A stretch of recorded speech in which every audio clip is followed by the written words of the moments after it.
विपत्ति जब आती है कायर को ही दहलाती है। सूरमा कब विचलित होते, क्षण एक नहीं धीरज खोते। तो मैं भी इस चीज़ को मानता हूँ कि डेस्टिनी कैसे ले जाती है कहाँ। एक जो दुर्दांत माफिया था मुख्तार अंसारी, जिसके बारे में कहा जाता था कि जो तत्कालीन सरकार थी मुलायम सरकार, वो उस मुख्तार अंसारी की चरण वंदना करती थी। पहली बार उत्तर प्रदेश में लाइट मशीन गन पकड़ी गई थी। हमने सुना है कि उसके आगे तो सर सीएम की भी नहीं चलती थी, बिल्कुल, आप क्योंकि सही उसके कह रहे हैं। पास सरकार गिराने की पावर थी। और एसटीएफ में भी हमको चुना गया इसके लिए कि शैलेंद्र तुम डरते नहीं हो और सब जानते हो पूर्वांचल को, तो तुम इस पूरे घटना को देखो और मुख्तार अंसारी पर और इस तरह के जो भी माफिया हैं उन पर अंकुश लगाओ। मुख्तार अंसारी कोई आर्मी का भगोड़ा सिपाही है, उससे लाइट मशीन गन खरीदना चाह रहा है और उससे कृष्णानंद को मार देगा वो, क्योंकि कृष्णानंद की जो बुलेट प्रूफ गाड़ी थी वो राइफल के अगेंस्ट थी। उत्तर प्रदेश में आज तक लाइट मशीन गन की कोई घटना नहीं हुई है, तो मुझे कहा गया कि इस लाइट मशीन को उनको किसी भी कीमत में मुख्तार से उसके पास जाने से पहले रोको। मुख्तार अंसारी इस बात से खुश था कि ये सिंपल आर्म्स एक्ट है, वो नहीं जान रहा था कि पोटा लगा है। लेकिन शाम को जैसे मीडिया में न्यूज़ आई कि इस पर शैलेंद्र ने पोटा लगाया है, अब मुख्तार पोटा के चपेट में आ गए। अब जो परिस्थिति थी वो बदल गई। जो सुबह दोपहर तक हमको बधाई दे रहे थे, अब शाम तक ये सब होने लगा कि शैलेंद्र इस केस को वापस लो। आप जानते थे कि मुख्तार अंसारी का जो कनेक्शन है मुलायम सिंह के साथ डायरेक्ट, और ये जो सरकार चल रही है अल्पमत की मुलायम सिंह की, इसमें भी मुख्तार अंसारी का कंट्रीब्यूशन है। तो मुझसे किसी की हिम्मत नहीं हो रही थी डायरेक्ट बात करने की, जो वरिष्ठ मुलायम सिंह या जो भी लोग थे।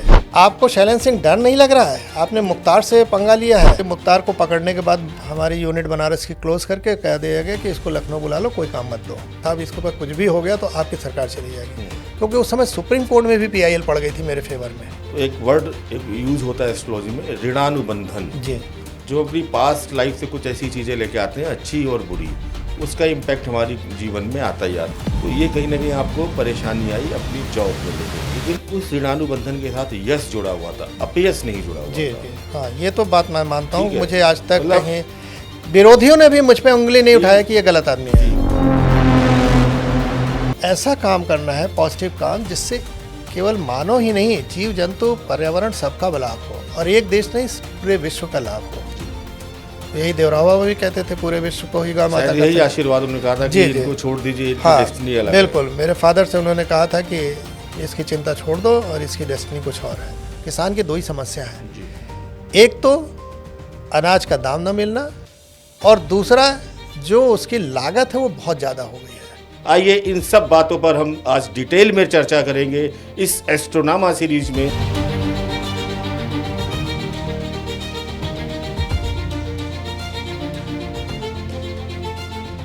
नमस्कार दोस्तों, मैं आपका दोस्त एस्ट्रोलॉजर अंकित अग्निहोत्री आज एक पॉडकास्ट की नई सीरीज शुरू कर रहा हूं, जिसका नाम है एस्ट्रोनामा। यहां पर हम ऐसी शख्सियत को लेकर आएंगे जिनके जीवन में कुछ बड़ा हुआ है, कुछ बड़े परिवर्तन हुए हैं, कैसे डेस्टिनी ने काम किया, एस्ट्रोलॉजी क्या बोलती है उनके बारे में, ये सारी इस सीरीज़ में कवर होंगी। एक बड़ी सुंदर लाइन है कि विपत्ति जब आती है कायर को ही दहलाती है। सूरमा कब विचलित होते, क्षण एक नहीं धीरज खोते। विघ्नों को गले लगाते हैं, कांटों में राह बनाते हैं। ऐसी ही एक शख्सियत आज हमारे साथ इस पॉडकास्ट में है, जिनका आज हम पूरा डिटेल्ड में एनालिसिस करेंगे।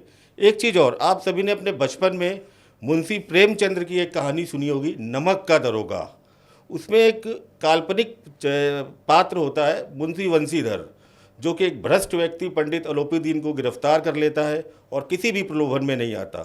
तो वो एक काल्पनिक पात्र था मुंशी प्रेमचंद्र की कहानी का, मुंशी वंशीधर या नमक का दरोगा। आज हमारे साथ इस पॉडकास्ट में जो जुड़े हुए हैं, सच में वो एक वास्तविक पात्र है, और नमक का दरोगा के ये पात्र हैं आप सबकी जानी मानी शख्सियत शैलेंद्र सिंह जी, जो कि यूपी के जाबाज पुलिस अफसर रहे हैं, जिन्होंने मुख्तार अंसारी को घुटनों पे ला दिया, जिन्होंने पूरी मुलायम सरकार के साथ फाइट किया, पूरे सिस्टम के साथ फाइट किया, लेकिन अपने सिद्धांत और नीतियों के साथ समझौता नहीं किया। क्या था इनकी डेस्टिनी में, क्या इनको डेस्टिनी किस डायरेक्शन में ले जा रही थी। आइए इन सब बातों पर हम आज डिटेल में चर्चा करेंगे इस एस्ट्रोनामा सीरीज में, उनकी लाइफ के इवेंट को उनकी डेस्टिनी से लिंक करते हुए। इनका स्वागत कीजिए शैलेंद्र सिंह जी। बहुत बहुत धन्यवाद अंकित जी। सबसे पहले तो मैं अपने को खुशनसीब समझता हूं कि आपने मुझे इस पॉडकास्ट के लिए चुना, और आपके सभी दर्शकों को भी मेरा प्यार भरा नमस्कार। मैं चाहूँगा कि अगर मेरी लाइफ में कुछ ऐसा रहा हो जिससे आप प्रभावित हो के आगे कुछ अच्छा कर सकें, तो वो मेरे लिए सबसे बड़ी सुखद अनुभूति होगी। बिल्कुल सर, बिल्कुल। और जैसा आपने बताया कि डेस्टिनी, तो मैं भी इस चीज़ को मानता हूँ कि डेस्टिनी कैसे ले जाती है कहाँ, वो तो आगे बातचीत में पता चलेगा। जी जी सर, आपके जीवन में आपको जनता का प्यार बहुत मिला हमेशा। बहुत सारे पुलिस ऑफिसर्स होते हैं, ब्यूरोक्रेट्स होते हैं, काम करते जाते हैं पूरे, चाहे अपनी सर्विस टेन्योर पूरा कर ले, लेकिन जनता का प्यार नहीं पा पाते। आपने अपना, मुझे लग रहा है कि 10 या 12 साल की सर्विसेज में आज तक आपको जो जनता का प्यार मिल रहा है, आप हीरो हैं जनता के आज भी। और ऐसे पुलिस ऑफिसर्स की हमारी सिस्टम को आज भी ज़रूरत है। तो शुरू करते हैं सर आपकी डेस्टिनी की शुरुआत से। आपका जो बैकग्राउंड है, आपने बताया कि आपके जो ग्रैंडफादर थे वो एक स्वतंत्रता सेनानी थे, फ्रीडम फाइटर थे। आपके पिताजी भी डिप्टी एसपी रहे थे। फिर आपको भी प्रेरणा मिली कि आप यूपीएससी जैसे एग्ज़ाम को क्लियर करें, और आपने उसको अपनी प्रायोरिटी बनाया। तो डेस्टिनी ने आपके साथ सर कैसे कुछ बदलाव किया? हमने सुना है आप देवराहा बाबा से भी मिले हुए हैं सर। जी जी। तो देवराहा बाबा से अपनी कुछ बातचीत या कुछ डेस्टिनी का जो लिंक था, वो आप अगर हमारे साथ शेयर करना चाहें, क्योंकि आज के युग में हम मानते हैं 2 ही ऐसे संत हुए हैं, एक नीम करोली बाबा, एक देवराहा बाबा, जो सच्चे संत हैं। तो आपको देवराहा बाबा का आशीर्वाद मिला है, तो आप वाकई बहुत भाग्यशाली रहे होंगे। तो हम जानना चाहेंगे अपने दर्शकों के लिए भी, देवराहा बाबा के साथ जो डेस्टिनी का कनेक्शन था वो कैसे उन्होंने डिफाइन किया और आगे कैसे बताया आपको? नहीं, बिल्कुल मेरे लिए सबसे बड़ी बात है ज़िंदगी की कि देवराहा बाबा जैसे संत का मुझे 1973 से आशीर्वाद मिलता रहा। मेरे फादर उस समय देवरिया में पोस्टेड थे, और पिताजी बहुत बड़े भक्त थे बाबा के। तो जब वो हफ्ते में एक दिन जाते ही जाते थे, तो हम भी साथ में जाते थे। उस समय 10 साल 11 साल उम्र रही होगी, 10 साल मेरी। और वहाँ मैं जाता था। मैं तो उस समय बाल सुलभ, इतना समझ में नहीं आता था, लेकिन बाबा की जो बातें सुनता था और कहीं न कहीं से मन में बैठता था, और लगातार आशीर्वाद मिलता रहा। और वो आप सब लोग जानते होंगे, यूट्यूब पे भी है कि देवराहा बाबा गाय के प्रति बड़े समर्पित थे जी। और कहते थे गाय ही एक ऐसी हमारी गौ माता है जो इस पूरे विश्व का पालन पोषण और इसको संभाल सकती हैं। बिल्कुल सर। उनकी एक लाइन थी कि गाय के गोबर में 8 प्रकार के लक्ष्मी का वास है, जिसको इसने समझ लिया वो देश पर राज करेगा। ये शब्द हैं उनके, यूट्यूब पे आप देख सकते हैं जी। लेकिन उस समय बच्चे थे, हम लोग को कहाँ ये सब समझ में आता था। समय जैसे बीतता गया, हम लोग भी थे, पिताजी को देखते थे तो लगता था इलाहाबाद यूनिवर्सिटी में एडमिशन लिया। फिर हुआ कि भाई जो सबका सपना होता है यूपीएससी और यूपीपीएससी सब एग्ज़ाम क्लियर करना, सिविल सर्विसेज के। लगातार मैं पढ़ने में ठीक था, तो हर प्री निकालता था, जैसे यूपीएससी का और यूपीपीएससी का। लेकिन मेंस में कहीं ना कहीं मैं सामाजिक कार्यों में उलझ के, कभी धरना प्रदर्शन, कभी कुछ में, मैं मेंस छोड़ देता था। तो पिताजी एक बार बड़े चिंतित हुए, तुम्हें मैंने पढ़ने भेजा, तुम नेतागिरी के चक्कर में फंस गए हो और ये ठीक नहीं है। और संयोग से मेरे घर में सगी बुआ के लड़के शोभनाथ सिंह जी, अब तो स्वर्गीय हो गए, वो उस समय इलाहाबाद यूनिवर्सिटी के प्रेसिडेंट भी रहे और जनरल सेक्रेटरी उसके पहले थे। तो पिताजी को लगता था ये कहीं नेतागिरी उनके साथ न जा रहा हो, और सब लोग चाहते हैं हमने बच्चे को भेजा है तो कहीं सर्विस एक अच्छी पा जाए। तो मैं जब नहीं दे सब प्री क्वालिफाई करके मेंस नहीं देता, तो मुझे एक बार लेके देवराहा बाबा के पास बनारस गए। बनारस में वो आए हुए थे, वो भ्रमण पे रहते थे और गंगा में मचान बना के थे। नाव से लेके गए मुझे। पिताजी को देखते कहे बाबा के, आओ जगदीश भगत, उनका नाम था जगदीश सिंह। तो कैसे आना हुआ? कहे बाबा सब ठीक है, आपका आशीर्वाद है, ये बच्चा मेरा है, पढ़ने में ठीक है, लेकिन एग्ज़ाम पूरा देता नहीं है। शुरू का क्वालिफाई करके फिर कहीं भटक जाता है, इधर उधर काम करता है सामाजिक। तो बाबा हंसे और कहे कि जगदीश भगत तुम बाकी बच्चों की चिंता कर, इसको छोड़ दे, इसको कुछ और करना है। कुछ अलग लिखा है। अब मुझे उस समय कुछ समझ नहीं आया। ये लगा कि भाई हमको पिताजी के डांट से फुर्सत मिली कि बाबा ने बोल दिया है अब, और हम अपना जो कर रहे हैं ठीक है। खैर उसके बाद मैं सेलेक्ट हुआ, यूपीपीएससी निकाला मैंने, और डिप्टी एसपी में सिलेक्शन हुआ। और बाद में दुर्भाग्य से सिविल सर्विसेज जो यूपीपीएस जिसको कहते हैं आईएएस आईपीएस के लिए यूपीएससी के एग्जाम। यूपीएससी, यहाँ पर हमने सुना है कि आपका जिस दिन डेस्टिनी ने कैसे आपके साथ खेल खेला कि आपकी प्रिपरेशन बहुत अच्छी थी, हमने सुना। जी जी। और आपको शायद 15 नवंबर के आसपास एग्जाम देना था इलाहाबाद में। हाँ, 15 दिसंबर 15 दिसंबर के आसपास 16 दिसंबर और एग्जाम देने आप पहुंच भी गए थे। थे। और ये तय था कि इस बार आपका सिलेक्शन, आपका आत्मविश्वास इस चीज़ को दिखा रहा था। जी जी। लेकिन डेस्टिनी ने कैसे खेल खेला वो आप ही बताएं सर। अब मैं जैसे जो समय 4 अटेम्प्ट मिलते थे जी। तो हर अटेम्प्ट प्री क्वालिफाई करता था मैं, मेंस में जाता था, लेकिन 10-15 नंबर से कहीं ना कहीं मेंस रुकता था इंटरव्यू के लिए। तो जिसमें लास्ट अटेम्प्ट मेरा हुआ तो मैं डिप्टी एसपी ज्वाइन कर चुका था सर्विस। तो एक कॉन्फिडेंस होता भाई एक सर्विस है हाथ में, अब कोई डरने की बात नहीं है और अब मैं पक्का निकाल लूँगा। और तैयारी के लिए समय भी था मेरे पास और अच्छी खासी तैयारी थी। तो मैं बहुत आश्वस्त था, हमारे घर वाले भी थे कि अब कि निकाल लेगा, इसको कोई प्रेशर नहीं है। लेकिन मेरा समझिए कि मैं आया घर पे, पिताजी को पहली पेंशन जो मुझे सैलरी मिली उससे उनको शॉल उड़ाया माता पिता को। पिता ने पेंशन जो पहली पाए थे उसी समय मुझे उन्होंने वर्दी के लिए पैसा दिया। और मैं 14 को मैं दिसंबर को अपना इलाहाबाद आ गया। चंदौली में रहते थे पिताजी गांव पे। और 15 की सुबह मुझे कॉल आया कि पिताजी की तबीयत ठीक नहीं, तुरंत चले आइए। हमने कहा भाई कल पेपर है, आप लोग देख लो, हम दे के आते हैं जल्दी। कहीं नहीं तुरंत आइए। तो मैं समझ गया कुछ गड़बड़ है। गया तो देखा फादर की डेथ हो चुकी थी। और लास्ट अटैम्प्ट जिसमें सब लोग जान रहे थे कि मुझे सेलेक्ट होना था और मेरे आगे से वो थाली खिंच गई थी। तो मैंने उस दिन माना कि मेरी डेस्टिनी कहीं ना कहीं यहाँ की नहीं थी और जो ज्वाइन किया था उसमें अपना जो करना है योगदान, अब उसमें ईमानदारी से करूँगा। जी। तो ये मेरी एक डेस्टिनी थी। आप मेरे पास आए थे जब पहली बार सर, जी जी। तो कंसर्ट के लिए, तो आपने अपना सिंपल सा नाम लिख के दिया था शैलेंद्र सिंह और अपनी डिटेल दी थी। हमें बिल्कुल भी जानकारी नहीं थी आपके विषय में कोई भी। तो हमने आपके चार्ट को बनाया था, देखा था। डेस्टिनी देखिए कैसे काम करती है कि प्री फिक्स होती है डेस्टिनी।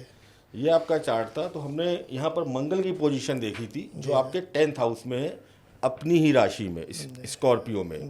अब मंगल जब 10th हाउस में 10th लॉर्ड होके बैठा है तो ये पुलिस या वर्दी वाली जो पोजीशन है उनको देता है। प्लस ये आपके एसेंडेंट या लग्न पर भी प्रभाव डाल रहा है। तो ये आपको इतना ज़्यादा करेज दे रहा है कि आप विषम से विषम परिस्थितियों से टकराने के लिए एकदम तैयार हाँ, ये तो मुझे लगता था। और ये आपको बचपन से मिला है, बाई बर्थ मिला है कि मैं कभी डरता नहीं किसी एक होती है ना लीडरशिप क्वालिटी, आदमी को आगे बढ़ गया, कर दिया, वो करना है। तो ये आपका मैं एक चार्ट दिखाना चाहूँगा। यहाँ पर मैं इनकी डिटेल सर की थोड़ी सी छिपा लूँगा, लेकिन फिर भी आप चार्ट देखिए। यहाँ पर देखिए, सभी को दिखेगा मंगल स्कॉर्पियो में बैठा हुआ 10th हाउस में। तो ये बड़ी अच्छी पोजीशन थी। बार बार यूपीएससी जैसे एग्जाम में एकदम पास पहुंच के भी आपका जो रुक जाना था, वहाँ पर भी डेस्टिनी अपना खेल खेल रही थी। आपकी कुंडली में या हॉरोस्कोप में जो सूर्य की पोजीशन है, सन की, जो हमें टॉप मोस्ट पोजीशन पे ले जाता है, गवर्नमेंट के साथ हमारा फेवर कराता है, गवर्नमेंट को रिप्रेजेंट करता है, वो थोड़ा सा डेबिलेटेड कंडीशन में था। आगे के डिविजनल चार्ट में भी वो कहीं ना कहीं अफिलेक्टेड था। तो वो जो एकदम टॉप मोस्ट वाली पोजीशन थी उससे थोड़ा सा आपको रोक रहा था। तो डेस्टिनी अपना काम करते हुए जा रही थी। और आपका जब सिलेक्शन हुआ तो आपका सिलेक्शन शायद 91-92 के बाद हुआ है। 93 लास्ट में, 94 में रिजल्ट आया शुरू में, जनवरी फरवरी 94 में आपको रिजल्ट आ गया था। सेशन लेट था, 91 बैच था। लेकिन सेशन लेट था तो 94 जनवरी में इसका।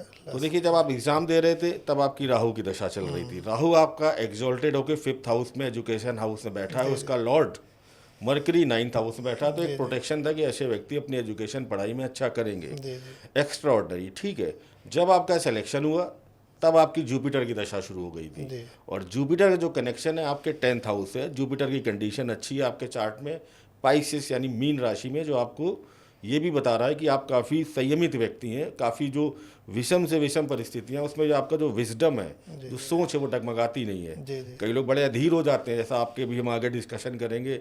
बड़ी चुनौतियाँ आपके सामने आई, लेकिन आपने हर चुनौती का डट के सामना किया। कहीं पर भी आपको साहस की कमी नहीं लगी अपने काम को करने में। कहीं पर भी आपको अपनी जो इंटेलेक्चुअल पावर है, लॉन्ग टर्म विजडम है, उसका आपका यूटिलाइजेशन किया। हाँ, ये और शांत रहे, आप काम रहे। तो सर अब आ जाते हैं हम आगे और बढ़ते हैं आपकी डेस्टिनी की कहानी पर। आप काफ़ी जगह पोस्टेड रहे होंगे 10 साल में। आपका जो 1994 से शुरू हुआ था। फिर सर कहानी शुरू होती है 2004 से, जो आपकी लाइफ का सबसे most important time, turning point जिसको टर्निंग पॉइंट। उस टाइम आपको सूर्य की अंतर्दशा लगी हुई थी, डेबिलेटेड है, सैटर्न के साथ एस्पेक्ट में है। तो अब हम आपसे ही सुनते हैं, आपने एसटीएफ ज्वाइन की थी आई थिंक 2004 में, 3 में आपने एसडीएफ ज्वाइन की थी। और हमने बड़े आपके बहादुरी के किस्से सुने हैं। एक जो दुर्दांत माफिया था, आप सभी दर्शकों को बताना चाहूँगा, अभी पिछले 2024 में उसका निधन हो चुका है, मुख्तार अंसारी, जिसके बारे में कहा जाता था कि जो तत्कालीन सरकार थी, मुलायम सरकार, कहने में कोई गुरेज नहीं है, वो उस मुख्तार अंसारी की चरण वंदना करती थी, चरण पूजन करती थी। उस समय मुख्तार अंसारी के साथ पहली बार उत्तर प्रदेश में लाइट मशीन गन पकड़ी गई थी।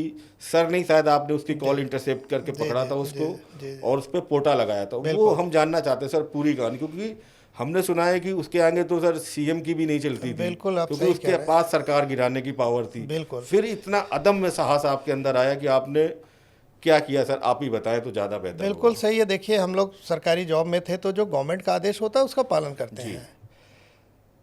इस घटना के जस्ट जो हमने पकड़ा जी, इसके जस्ट 1-1.5 महीना पहले लखनऊ में कैंटोनमेंट एरिया जो पोस्ट लोकेशन है जिसको, उसमें मुख्तार अंसारी और उसका जो राइवलरी चलती थी कृष्णानंद राय, जो अब स्वर्गीय हो गए, जिनको मार दिया, मारा भी मुख्तार अंसारी नहीं था। तो इन लोग के बीच में क्रॉस फायरिंग हुई थी। तो एक बहुत गलत मैसेज गया कि जब राजधानी में और भी कैंटोनमेंट एरिया में इस तरह की घटना हो सकती है तो पूरे उत्तर प्रदेश में लॉ एंड ऑर्डर, इसका मतलब ख़राब है जी। तो मुलायम सिंह बड़े चिंतित थे। तो उन्होंने फिर हाई लेवल की मीटिंग की और एसटीएफ को इसके लिए जिम्मेदारी दी गई। और एसटीएफ में भी हमको चुना गया इसके लिए कि शैलेंद्र, तुम डरते नहीं हो और सब जानते हो पूर्वांचल को, तो तुम इस पूरे घटना को देखो और मुख्तार अंसारी पर और इस तरह के जो भी माफिया हैं उन पर अंकुश लगाओ। तो मैंने सबसे जो तरीका होता है कि भाई हम लोग इंटरसेप्ट करते हैं इनकी कॉल्स को, और वो भी गवर्नमेंट के परमिशन से करते हैं, अपने नहीं। तो होम डिपार्टमेंट, गृह विभाग को मैंने लिखा, गृह विभाग ने परमिशन दिया, क्योंकि बिना परमिशन का आप रिकॉर्ड करते हैं तो साक्ष्य नहीं माना जाता है। लेकिन जब गवर्नमेंट के परमिशन से आप रिकॉर्ड करते हैं तो वो एविडेंस एक्ट के तहत कवर होता है और वो आगे कोर्ट में काम आता है। तो उसमें आया कि मुख्तार अंसारी कोई आर्मी का भगोड़ा सिपाही है, उससे लाइट मशीन गन खरीदना चाह रहा है और उससे कृष्णानंद को मार देगा वो, क्योंकि कृष्णानंद की जो बुलेट प्रूफ गाड़ी थी वो राइफ़ल के अगेंस्ट थी और राइफ़ल के कई गुना ज़्यादा पावर होती है लाइट मशीन गन। तो लाइट मशीन गन उसको छेद देती और मार देती। तो ये उसके लिए बड़ा ज़रूरी था कि किसी भी तरह ये लाइट मशीन गन हमको मिल जाए। हम दोनों लोग के कॉल सुनते थे, जिससे वो ख़रीद रहा था और जो मुख्तार था अपने भाई के कॉल से बात करता था तो फ़ोन से। तो उसमें ये हुआ। फिर मैंने आपने मुख्तार के भाई का नाम बताया था, वो आप अफजल अंसारी के बारे में या कोई दूसरा? नहीं, अफजल नहीं था, उसका छोटा था तन्नू, उस तनवीर नाम था। अच्छा। तो ये हुआ। फिर मैंने पूरी ये सिचुएशन अपने सीनियर अधिकारियों को रखा, उन लोगों ने गवर्नमेंट को रखा। तो अंत में ये और चिंता का विषय हुआ कि अगर लाइट मशीन गन उसके पास आ गई तब क्या कोहराम मचाएगा वो, क्योंकि हज़ारों फायर वो तो झोंक देगा मिनटों में। और उत्तर प्रदेश में आज तक लाइट मशीन गन की कोई घटना नहीं हुई है जी। तो मुझे कहा गया कि इस लाइट मशीन को उनको किसी भी कीमत में मुख्तार से उसके पास जाने से पहले रोको और रिकवर करो। तो मैंने कहा ठीक है। अब स्वाभाविक है कि लाइट मशीन गन नाम सुनते जो हम लोग बुलेट प्रूफ भी पहनते हैं वो सब राइफल के अगेंस्ट होती है। तो हाँ, तो लाइट मशीन गन के आगे वो बुलेट प्रूफ भी नहीं काम करती जी। तो मुझे इस बात की चिंता हुई कि अगर कोई घटना हुई तो मैं तो जो होगा, मेरे साथ जो टीम है उसका क्या होगा जी। और मैं लीडर हूँ तो मुझे ये बचा के रखना होगा कि टीम के साथ कोई हादसा ना हो जाए। फिर मैंने स्ट्रेटजी पूरी बनाई कि इसको ऑपरेट कहीं से वो जहाँ रखा है वहीं से रिकवर कर लो, उस तक पहुँचे ना। और फिर अंत में वो रिकवर कर ली मैंने। लेकिन चूँकि पूरी घटना हमने रिकॉर्ड की थी, एविडेंस एक्ट में कवर थी जी। तो जब ये रिकॉर्ड मतलब रिकवर हो गई, स्वाभाविक है सबको मालूम हो जाता है। उत्तर प्रदेश सरकार में मुख्यमंत्री जी को भी मालूम हुआ, उसमें तत्कालीन जो थे मुलायम सिंह यादव। तो लोगों ने बहुत वाहवाही मुझे दी कि शैलेंद्र तुमने बहुत अच्छा काम किया, रिकवर हो गया और कोई वारदात नहीं हुई। और सभी अधिकारियों ने दोपहर तक बधाई देना शुरू कर दिया। मुख्तार अंसारी इस बात से खुश था कि ये सिंपल आर्म्स एक्ट है, वो नहीं जान रहा था कि पोटा लगा है, पोटा लगेगा। वो जान रहा था ये आर्म्स एक्ट में रिकवरी है। तो आर्म्स एक्ट में टेक्निकली जिसके पास रिकवरी होते है वो दोषी होता है जी। बात करने वाला दोषी नहीं होता है।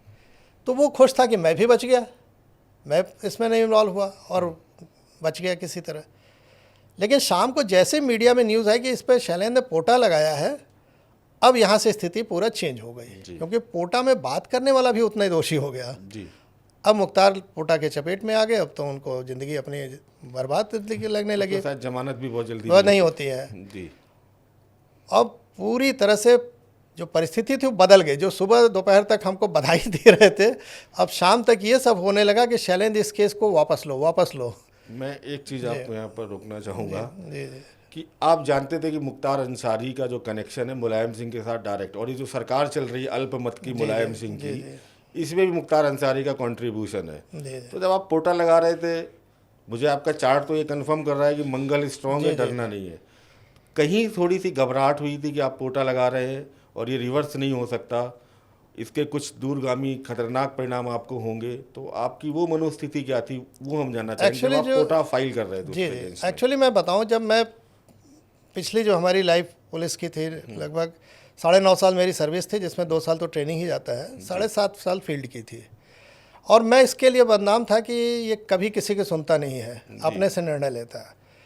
और इन्वेस्टिगेशन से लेके हर पार्ट, जैसे हम इन्वेस्टिगेशन मान लीजिए कर रहे हैं या हमारे नीचे सबऑर्डिनेट इन्वेस्टिगेशन कर रहा है, तो उसको डायरेक्शन देने का काम सुप्रीम कोर्ट ने भी माना है, रूलिंग है कि केवल उसका सुपरवाइजरी ऑफिसर करेगा। चीफ मिनिस्टर हमको डायरेक्शन नहीं दे सकते हैं, या हमारा डीजीपी भी हमको डायरेक्शन नहीं दे सकता है। हमारा डायरेक्शन हमसे जस्ट ऊपर वाला जो सुपरवाइजर अफसर वो लिखा पढ़ी में देगा। अब लिखा पढ़ी में तो किसी की हिम्मत नहीं देने की। जी बिल्कुल। मैं पहले भी बदनाम था, ये पकड़ लेता तो छोड़ता नहीं है किसी को। जी। तो मुझसे किसी की हिम्मत नहीं हो रही थी डायरेक्ट बात करने की, जो वरिष्ठ मुलायम सिंह या जो भी लोग थे। लेकिन हमारे जो जानने वाले वरिष्ठ अधिकारी थे, जिनसे हम रोज़ उठते बैठते थे, उन पे प्रेशर बनाया जा रहा था, इसको समझाओ और इसको रोको। जी। तो मैं जब लगा रहा था तो मेरा कोई इफ बट नहीं था, मुझे मालूम था मुझे ये करना है। और मैं जितने भी अब तक डिसीजन लिया सर्विस में। आप उस मुख्तार अंसारी पे पोटा लगा रहे थे जो मऊ में जब दंगे लगे थे कर्फ्यू में, तब वो उसका काफिला चलता था खुलेआम मशीन गन पे बैठ के। हमने तो उसके किस्से सुने देखे हैं। तो आप डायरेक्ट उस टाइम जब लगा रहे थे, हमें ये तो पक्का पता है कि आपको बिल्कुल डर नहीं लग रहा होगा। मैं आपको एक चीज़ बताऊं, जब मैं रिज़ाइन किया तो पहली प्रेस कॉन्फ्रेंस बनारस में नागरिक प्रचारणी सभा में हुई, और स्वाभाविक है बहुत हॉट टॉपिक था, तो पूरे जितने प्रेस थे बनारस आसपास के सेंटर और स्टेट से लेके सब पहुंच गए थे लाइव कवर करने के लिए। सैकड़ों मतलब मीडिया वाले थे। उसी में से एक क्वेश्चन पूछा गया कि आपको शैलेंद्र सिंह डर नहीं लग रहा है? आपने मुख्तार से पंगा लिया है जी, आपको अपने सुरक्षा या अपने परिवार की सुरक्षा का डर नहीं लग रहा है? तो मैंने एक लाइन बोला था, भाई हम लोग महादेव के नगरी के हैं जी, और उन्हीं के सहारे रहते हैं। और रही बात डरने की, तो मैं डर रहा होता तो आज यहाँ न बैठा होता। हाँ, आपको बता दूँ आपके माध्यम से भी, और उस समय प्रेस को मैंने कहा था कि मुख्तार की जब ये रिकवरी हम लोगों ने कर ली थी, उसके बाद भी उसके भाई का फ़ोन मैं चुपचाप सुन रहा था, और शासन को पता था कि नहीं सुन रहा है, लेकिन मैं सुन रहा था। और उसमें भाई ने, इसके सगे जीजा कोई थे जो बॉम्बे हाई कोर्ट में प्रैक्टिस करते थे, उनको फ़ोन किया और कहा कि जीजा जीजा किसी तरह भाईजान को बचाओ, बहुत खतरे में हो गया है। तो उसने पहले डांटा कि तुम लोग कहते हैं हम गवर्नमेंट चलाते हैं और यहाँ एक डिप्टी एसपी नहीं संभाल रहा है। तो उसके भाई ने छूटते क्या कहा कि अरे भाईजान वो बहुत बदमाश डिप्टी एसपी, अब क्या बताएं, कुछ गालियाँ भी दी मेरे नाम पे, और कहा कि आप किसी तरह बचाओ कि हम। तो कहा अच्छा भाईजान से बात कराओ मेरी, उसके जीजा ने कहा। तो कह रहा भाईजान तो इतना डर गए हैं कि फ़ोन को हाथ नहीं लगा रहे हैं। तो ये मैं कहना चाहता हूँ कि जब आप ईमानदारी से काम करते हैं तो आपको डर कभी नहीं लगता है। हमें अपनी खाना तनख्वाह के अपने सब काम करना, कभी खर्चे मेरे कोई ऐसे थे नहीं कि मुझे ज़रूरत हो उल्टे सीधे काम करने के। और बचपन से ही हमारा क्लियर कट था, जो हमारा चार्ट भी आपसे बोल रहे हैं शायद वही, कि मुझे डर नहीं लगता था। ग्रैंडफादर हम राहु से भी देखते हैं, राहु की स्थिति आपकी कुंडली में बहुत अच्छी कंडीशन में है। तो ये कहीं ना कहीं आपके जो ग्रैंडफादर थे, आपके दादाजी थे, उनकी बहुत अच्छी स्थिति दिखा रहा है। बिल्कुल सही। और उसका इम्पैक्ट आपकी लाइफ में डेस्टिनी ने कैसे दिया आपसे हम जानेंगे। बिल्कुल बिल्कुल। अच्छा, जो सेकंड हाउस होता है ये आपके बचपन के संस्कारों को दिखाता है, आपकी सत्य निष्ठा को दिखाता है। आपकी कुंडली में सेकंड हाउस, जो कि आपको बचपन में संस्कार मिले हैं, जो सत्यनिष्ठा है। आजकल तो यूपीएससी में एक पेपर भी शुरू कर दिया है यही वाला, कर्तव्य सत्यनिष्ठा, और इसी का एक अलग से मोरल एथिकेट का पेपर होता है। बट आप में, आपके चार्ट से ये क्लियर इंडिकेशन है कि आप में जो सत्यनिष्ठा थी वो आपके पारिवारिक संस्कारों की वजह से आपके अंदर बहुत अच्छी थी। बिल्कुल आप सही कह रहे हैं। मेरा जो बचपन था, पिताजी तो पुलिस सर्विस में थे, घूमते रहते थे, तो मैं अपने बाबा के साथ, हम लोग बाबा ही बोलते हैं, बाबा ही बोलते हैं हाँ, वो तो उस बाबा तरह के साथ मैं बहुत रहा। और वो इतने जाने माने और सत्यवादी थे और दिलेर थे कि उनको सम्मान से लोग ऑर्गेनाइजर साहब कहते थे, यानी ऑर्गेनाइज करते थे पूरा वो अंग्रेज़ों के खिलाफ लोगों को। और पंडित कमलापति त्रिपाठी का चंदौली क्षेत्र है, वो भी बहुत सम्मान देते थे, साथ में चौरी चौरा में दोनों लोग बंद भी थे। तो बाबा से जो मैंने सुना कि देश को आज़ाद कराने में कितने कुर्बानियाँ दी गई हैं, वो मेरे बचपन से दिमाग में भरा हुआ था। और देश को आज़ाद कराने के बाद आज क्या स्थिति हो गई कि माफिया सरकार चला रहे हैं, ये मेरे अंदर एक रोष था। हम जब भर्ती होते हैं तो बोला जाता आप लिखा पढ़ी में पब्लिक सर्वेंट हैं जी। गवर्नमेंट में जब आते हैं तो आम बोलचाल में सब लोग कहते हैं गवर्नमेंट सर्वेंट है, जबकि लिखा पढ़ी में हम पब्लिक सर्वेंट हैं, लेकिन बोलचाल व्यवहार में गवर्नमेंट सर्वेंट हो गए, लोक सेवक। और लास्ट में जिस समय हम छोड़े उस समय तक ये हो गया था पार्टी के सर्वेंट हो गए थे। पार्टी के, यानी एक पार्टी आई तो ये फिक्स है कि ये अधिकारी हैं, ये आएंगे, दूसरी पार्टी आई तो उनके फिक्स है ये अधिकारी आएंगे, और वो उन्हीं के लिए काम करते हैं जैसे लगता है। तो ये जो डिटेरेशन हुआ, और हमने बाबा से सुना था कि कितनी मेहनत से हमारी आज़ादी मिली है और किस जगह आज आज़ादी पहुँच गई है हम लोग के सही आदमी के इंटरफेयर न करने से। हमको कहा जाता है ना कि बुरे से उतना खतरा नहीं है, लेकिन अगर सही आदमी चुप बैठता है तो वो ज़्यादा खतरा है, वो ज़्यादा खतरनाक है। तो मैं जब रिज़ाइन किया तो आपको बताऊं कि मुझे सब तरफ से ऑफ़र था टिकट के लिए, सपा छोड़ के हर तरह से लोग चाहते थे मेरे पास आ जाए, शैलेंद्र को टिकट दे दें और पूरा घुमा देंगे, 8-10 हमारा लोकसभा तुरंत निकल जाएगा। प्रमोद महाजन भी चाहते थे उस समय तत्कालीन कि आ जाए शैलेंद्र, हम फ़ोन किया कि इसको हेलीकॉप्टर से घुमाएंगे हीरो बना के, मीडिया में बहुत उस समय चर्चा था मेरा। लेकिन मैंने पब्लिक से कहा कि मैं किसी का पार्टी का टिकट नहीं लूँगा। मैं 2004 इंडिपेंडेंट केवल इसलिए बनारस से लड़ा, अब चंदौली का रहने वाला था, मेरे जाति का भी वोट ज़्यादा था, लेकिन बनारस से इसलिए लड़ा कि बनारस सबसे बुद्धिजीवियों का क्षेत्र है जी। और मैंने जाके यही कहा कि आज एक शैलेंद्र बाहर आया है, आपको कुछ नहीं करना है, कोई सड़क पर नहीं लड़ाई लड़ना है, ना शैलेंद्र की तरह जान पर अपने खतरे में डालना है, ना अपने परिवार को खतरे में डालना है, केवल एक गुप्त मतदान करना है जो एकदम गुप्त होता है, जिसको कोई नहीं जानता देखता है। आप वहाँ रहते हैं और आपकी आत्मा रहती है, ऊपर वाला भगवान देख रहा है। अगर वो सही बटन आपने नहीं दबा पाए तो आपका ये कहना बेकार है कि हम क्या करें, एक तरफ सांप नाक हैं, एक तरफ नागनाथ हैं, इन्हीं को चुनना मजबूरी, अक्सर ये बात करते हैं ना जी। तो आज शैलेंद्र आपको सब कुछ छोड़ के दांव पे लगा के अपना क्षेत्र, अपना पैसा, अपनी जान खतरे में डाल के, सब कुछ पार्टी को छोड़ के और बिना किसी अनुभव के आम आदमी की तरह आपके बीच में खड़ा है।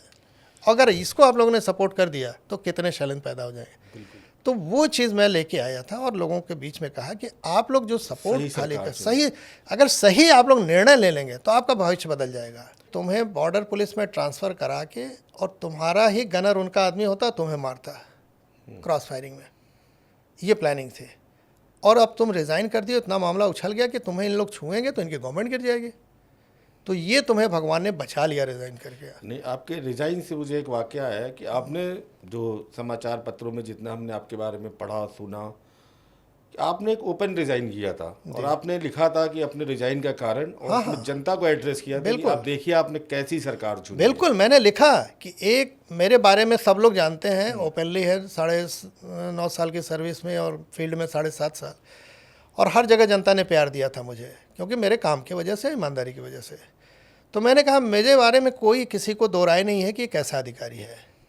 और आज हम या हमारे जैसे बहुत अधिकारी हैं, ऐसा नहीं कि नहीं मैं अकेले हूँ, लेकिन वो सही से काम इसलिए आपके फेवर में नहीं कर पा रहे हैं कि आज जो मैंने कहा ना, पब्लिक सर्वेंट से हम गवर्नमेंट सर्वेंट, गवर्नमेंट से हम प्राइवेट पार्टी के सर्वेंट हो गए। तो वो जो गिरावट हुई है उसमें अब हम जैसे लोगों को काम करना लगता है कि अब संभव नहीं है। और ये शब्द लिखा मैंने कि हमारे जैसे ईमानदार अधिकारियों के लिए काम करना आज के माहौल में संभव नहीं, इसलिए मैं इसको छोड़ के जा रहा हूँ। तो पहले तो उसको मान लिया गया कि मुलायम सिंह की स्ट्रेटजी थी कि इसका रेजिग्नेशन स्वीकार मत करो, अच्छा, हम इसको जांच पुरानी बैठा के इसको जेल डालेंगे, किसी न किसी यहाँ उस जांच में फंस रहा है इसलिए रिजाइन किया है। तो खैर कुछ नहीं पाया, मेरे खिलाफ था ही नहीं तो मिलता कहाँ से। तो ये फिर मीडिया में कहा कि ये टेक्निकल इसने ग्राउंड पे इस्तीफ़ा दिया है, ये दिखाते हुए कि सरकार की गड़बड़ है, ये वो है, ताकि इस्तीफ़ा स्वीकार न हो और ये हीरो बन जाए। फिर मैंने कहा क्या तुम्हारी सोच है, मुझे तो तुम्हारे साथ, तुम लोगों जैसे लोगों के साथ काम ही नहीं करना है। फिर मैंने बिना किसी को बताए 10 दिन बाद तुरंत एक रेजिग्नेशन सिंपल कि मुझे काम ही नहीं करना है, वो मैंने लिख के भेज दिया, किसी को नहीं बताया, घर में भी नहीं बताया, पहले भी नहीं बताया था और उस समय भी। वो कहीं से चिट्ठी मेरी लीक हुई, फिर पूरा मीडिया उछालने लगा। अब मुलायम सिंह और बैकफुट पे आ गए कि हम इसको जिस बनाते कह रहे थे हीरो बन रहा है केवल टेक्निकल रेजिग्नेशन देके, अब तो इसने सिंपल भेज दिया, अब हमको स्वीकार करना ही करना होगा। तो बहुत बड़ा एक तमाचा इन लोग को लगा था कि केवल आपके शर्तों पे कोई ज़रूरी नहीं कि ईमानदार अधिकारी झुक के ही काम करे।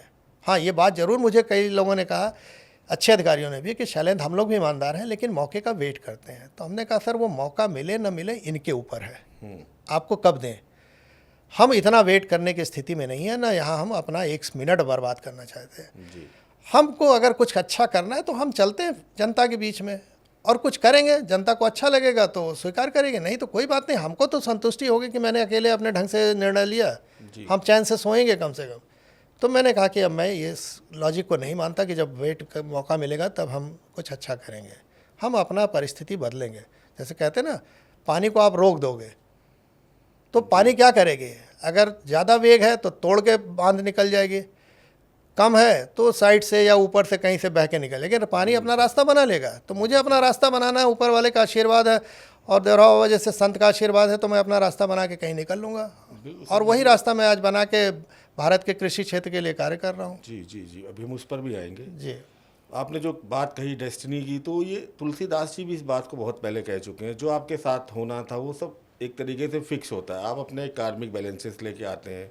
आपका चार्ट हम पढ़ रहे थे तो एक वर्ड एक यूज होता है एस्ट्रोलॉजी में, ऋणानुबंधन। जी, जो अपनी पास्ट लाइफ से कुछ ऐसी चीज़ें लेके आते हैं अच्छी और बुरी, उसका इम्पैक्ट हमारी जीवन में आता ही आता है। तो जो ऋणानुबंधन वाला पार्ट था आपका वो एक्टिवेटेड था इस टाइम ड्यूरेशन में। जी, जी, तो ये कहीं ना कहीं आपको परेशानी आई अपनी जॉब में, लेकिन उस ऋणानुबंधन के साथ यश जुड़ा हुआ था, अपयश नहीं जुड़ा हुआ जी, था। जी, हाँ, ये तो बात मैं मानता हूँ। ठीक है। मुझे आज तक मतलब- कहीं विरोधियों ने भी मुझ पे उंगली नहीं उठाया कि ये गलत आदमी है। जी, मतलब कई लोग होते हैं ना कि आजकल एक पिक्चर आई थी वो शायद संभाजी पर थी, जी, इसी जी, पे, जी, जी, कि खुले हुए राजा से हमारा बंधा हुआ राजा अच्छा है। तो जो सर्विस में लोग थे, आप बिना सर्विस में रहते हुए उनसे ज़्यादा नेम और फेम लेके आए। जनता ने आपको बहुत प्यार जी, किया। जी, जनता ने आपको आज भी अपना जो पुलिस कॉप मानती है, आपको बहुत फेवर करती है। जी, जी, थोड़ी सी आपसे पर्सनल बात पूछूंगा।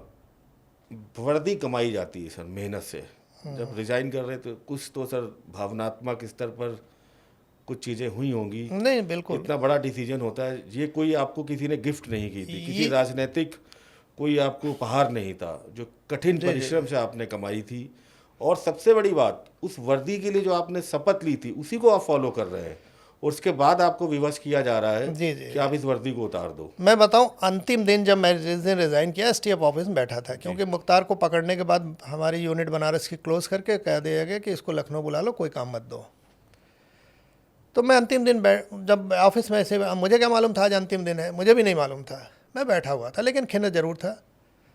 कोई अफसर भी मुझसे नहीं बात करे, सब डरते थे कि यार इससे बात करेंगे तो अभी हम लोग के खिलाफ ना हो जाए। तो मैं बैठा था ऐसे ऑफिस में, तो एक परिवार आया मेरे पास बनारस का। लास्ट में उसका भी केस मैं देख रहा था। उसका इकलौता लड़का था जिसको किडनैप कर लिया गया पॉलिटिशियन से मिल के, और सासाराम जेल में फिरौती ली गई। और मैंने कई बार ड्राइवर बन के मैं गया बचाने के लिए, कि दुर्भाग्य कि मैं नहीं बचा पाया। जब जेल में ली गई, वो भी दूसरे स्टेट के जेल में, तो मैं कुछ कर ही नहीं सकता था। जेल में तो ऐसे नहीं आप घुस सकते हो जाके रेड मार दोगे किसी पर, और पूरा जब सिस्टम ही उनके साथ है, उस समय लालू की गवर्नमेंट थी। और वो आके परिवार क्या बोलता है मुझे कि सर आपने बहुत मेहनत की, लेकिन दुर्भाग्य से आपने बच्चे को नहीं छुड़ा पाया उस तरह, लेकिन मुझे अपनी जीवन भर की कमाई उसको दे के और छुड़ाना पड़ा, और अब हम लोग बनारस छोड़ के जा रहे हैं। बहुत सोचा था कि बनारस ये है वो है, लेकिन हम छोड़ के जा रहे हैं और हम विवश हैं हम लोग, क्योंकि एक ही बच्चा है, उसको हम खोना नहीं चाहते। तो मैं सोचने लगा यार मैं किस लिए तनख्वाह ले रहा हूँ, मैं पब्लिक, ये तो हम सर्विस जो कर रहे हैं तनख्वाह आती है पब्लिक मनी से है ना, तो पब्लिक की मनी लेके हम अपने घर का पालन पोषण कर रहे हैं और हम अपना कर्तव्य भी नहीं कर पा रहे हैं। तो मैंने उस दिन कहा कि नहीं, अभी आज अंतिम है। और ऑफिस में बैठा, मैं ऑफिस में से बाहर निकला, फैक्स वहाँ से हम नहीं कर सकते थे, सरकारी था। बाहर पीसीओ पे गया, वहीं से मैंने रेजिग्नेशन लिखा था ऑफिस में बैठ के, और वहीं से फैक्स किया गवर्नर साहब को, क्योंकि हमारे अपॉइंटिंग अथॉरिटी गवर्नर ही होते हैं। फैक्स करके ऑफिस में आ गया, किसी को नहीं बताया। तत्कालीन एसएसपी जो थे उन्होंने और भी काम दिए मुझे सब, उनको क्या मालूम। मैं रात में 9 बजे तक काम करता रहा उनके साथ और 5 बजे करीब फैक्स किया था मैंने ये, या 4 साढ़े 4 जो भी था। तो जब ये लीक हुआ रात में 2-3 घंटे बाद, मैं तो चला आया घर में। जब घुसा तो पीछे पीछे मीडिया को कहीं से पता चल गया, लीक हो जाती हैं चीज़ें। हमारी पत्नी किसी को तो मालूम नहीं था, वो एक बगल के कमरे में बैठी थी अपने और टीवी देख रही थी, और हमारे अगल बगल जो पड़ोसी थे शायद उनकी मिसेस बैठी हुई थी। उन्होंने कहा कि बड़ा मीडिया पीछे पीछे आ रहा है, तो कहे कुछ पकड़ते रहते हैं, होगा ऐसे ही कोई आया होगा। तो तब तक फ्लैश शुरू हो गया, अरे ये भाई साहब इस्तीफ़ा दे दिए, न्यूज़ में आ रहा है। और मैं दूसरे कमरे में बैठा। आप हीरो थे, पब्लिक के हीरो हाँ, थे। इस्तीफ़ा दे दिया। अब मेरे को तो स्वाभाविक है, घर परिवार जब नहीं जान रहा, इतनी अच्छी सर्विस है, तो एक बहुत बड़ा झटका। किसी को कुछ समझ ही नहीं आ रहा था। सब नाते रिश्तेदार जितने थे उस समय लखनऊ में क्लोज, हमारे अच्छे अधिकारी लोग जो हमारे वेल विशर्स थे, सब तुरंत भागे हमारे घर पे आए। मीडिया को, उस समय एसटीएफ थी ही में सिक्योरिटी में, तत्काल मीडिया को नीचे रोक दिया गया कि इससे न मिले, कोई इंटरव्यू न दे। मुलायम सिंह भी नहीं चाहते थे कि इंटरव्यू दे कोई, हमारे आगे जाएगा। मुलायम सिंह ने कभी सर आपको कांटेक्ट करने की कोशिश की कि आप इन चीज़ों को कम कर ले, या कोई कनेक्शन आपका डायरेक्ट इनडायरेक्ट कभी जुड़ा हो मुलायम सिंह के साथ? क्योंकि कहीं ना कहीं वो चाह तो जरूर रहे होंगे कि आपने जो एक्शन लिए है कि वो आप उनको रिवर्ट करें। हाँ, तो मुलायम सिंह जब देखिए मैं बनारस में पकड़ा, तो उस समय जो वहाँ पे तत्कालीन एसएसपी थे वो बार बार मुलायम सिंह की तरफ से बात करते थे। अच्छा, उनके हाँ, रिप्रेजेंटेटिव? वो हमारे एसटीएफ के नहीं थे, लेकिन जिले के एसएसपी थे। कारण यह था कि उनकी पत्नी उस समय मुलायम सिंह की सेक्रेटरी थी जी। तो उनको एक एक्सेस था वहाँ पे मुलायम सिंह के यहाँ बात करने का, उनके प्रिय भी थे। तो उन्होंने मुझसे कहा कि मुलायम सिंह चाहते हैं कि इस केस को अब तत्काल ख़त्म कर दिया जाए। तो हमने कहा सर आप पुलिस अफसर हैं, आप भी जानते हैं कि एफआईआर दर्ज हो जाने के बाद और पूरे नेशनल मीडिया में आ रहा है, जीडीपी में, जीडी में लिख गया, सब जगह नेशनल मीडिया में चल रहा है, और उसको आप कह रहे हैं ख़त्म कैसे कर देंगे? और इन्वेस्टिगेशन तो मुझे करना नहीं है, मैं तो वादी हूँ उसका एफआईआर का, मैंने तो लिखा दी, इन्वेस्टिगेशन तो दूसरे को करना है। तो कहे हाँ बात तो सही है यार। तो हमने कहा फिर आप समझाइए। अच्छा मैं बात करता हूँ।